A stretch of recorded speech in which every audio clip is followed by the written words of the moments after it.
I pray, Father, let our sons and daughters have the heart of Rivka, being willing to leave all behind and come find the bridegroom. Hi, this is Barry Phillips with 10-minute Torah, day number 5 of the Torah portion, Chayei. We're going to finish up again in chapter number 24, and it says in verse number 10, "And the servant took 10 of his master's camels and left, for all of his master's goods or gifts were in his hand. And he arose and went to Aram Naharim, to the city of Nahor.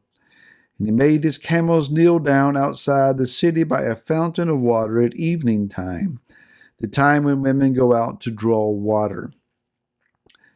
And he said, Yahweh Elohim of my master Abraham, please cause her to meet before me this day, and show loving commitment to my master Abraham. See, I am standing here by the fountain of water, and the daughters of the men of the city are coming out to draw water. Now let it be that the young woman to whom I say, please let down your jar to let me drink, and she says, drink, and let me water your camels too. Let her be the one whom you've appointed for your servant Yitzhak. And let me know this by you, that you have shown loving commitment to my master." And before he'd ended speaking, here comes Rivka. Eliezer then, or whoever this senior servant is, trusted servant, has come with 10 camels. Now, why 10? Why does it bother to mention that there are 10 camels? Anytime that you see the numerical count of 10, something that's possible in its connection, not always, but it is possible. Whenever you see 10, one of the first things I think of is the 10 tribes. The House of Ephraim. Is this a picture of Ephraim? If so, then Ephraim is coming to bring the bride out of exile, out of the land of Babylon, back to the land of Israel. There she is to engage in marriage to the promised heir. Beautiful picture here. But notice the position, if you will, if you're going to make this connection that the camels are Ephraim. In verse 11, it says that the camels kneel down. That is, that they show humility. The one thing that the House of Ephraim, especially as found among the Hebraic roots community and those associated, it is not that we have necessarily been the most humble of people. We have been very proud of our humility, you might say. We have been very quick to isolate ourselves, casting aside those that disagree with us. We've had numerous arguments and debates, and we have stained our reputation in large part because of spiritual arrogance. Let's just be blunt about it. These are things that we're learning that we need to turn from, to repent from, to be broken about. And there are great efforts to try to do exactly that and to turn this thing back around. But it's going to require kneeling down with humility and exhibiting, as Rivka did, the heart of a servant. Yeshua, he says that he did not come to be served, but to serve. In Yochanan chapter 13, John 13, he took on a towel and washed the feet of his Talmudim, or his followers.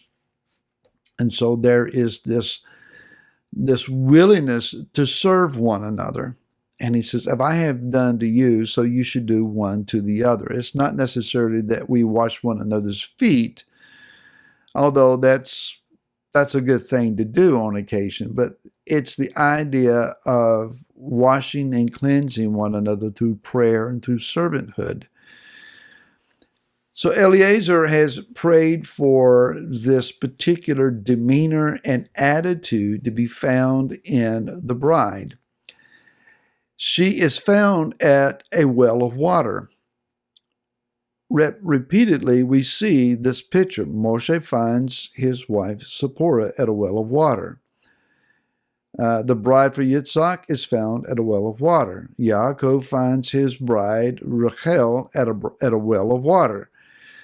It is the place where the thirsty go.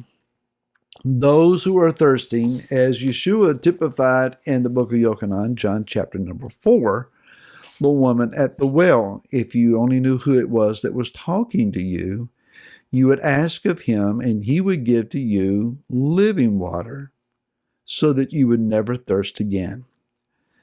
And so there's this understanding that the bride, the one who is destined to be joined with the heir, who has the promise of inheriting all things, is one who is thirsting, but she's not waiting in a palatial palace for someone to come bring her a drink of water.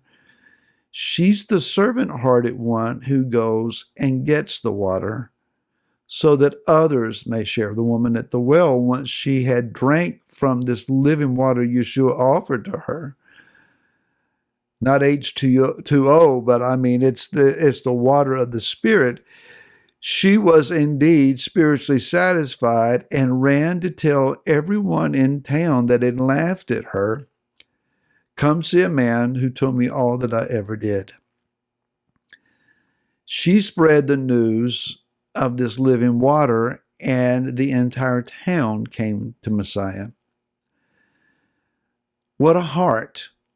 So we see this house of Ephraim, if, key word here, if we're willing to kneel, to bow down in humility, if we're willing to come and say, we're here to bring you out, if you agree to go, not by force, but by invitation. If the house of Ephraim will do that, we could find the bride. We could find those who have an ear to hear what the servant is saying and have a chance to see this servant-heartedness. Rivka says, "Here, please drink, and let me draw water for your camels also." Drawing water for camels is a long and arduous process. These camels could drink gallons of water apiece. And so this young maiden was drawing long hours, perhaps, of water, letting the vessel down and drawing it back up. That's hard work, but she did it correctly.